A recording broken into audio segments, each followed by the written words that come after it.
यंदाच्या प्रजासत्ताक सोहळ्याला संयुक्त अरब अमिरात म्हणजे यूएईचे सैन्य दलाचे सुप्रीम कमांडर आणि अबुधाबीचे राजपुत्र शेख मोहम्मद बिन झायद अल नहयान प्रमुख पाहुणे म्हणून उपस्थित राहणार आहेत। पंतप्रधान नरेंद्र मोदी यांनी आज त्यांचं नवी दिल्लीत विमानतळावर स्वागत केलं।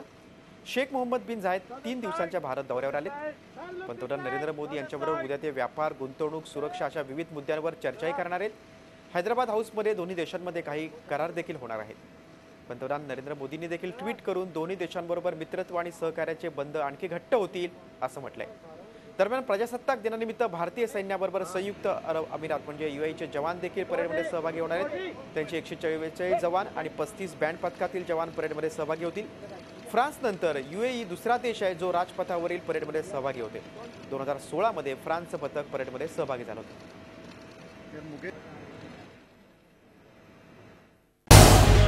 झी 24 तास रहा एक पाऊल पुढे।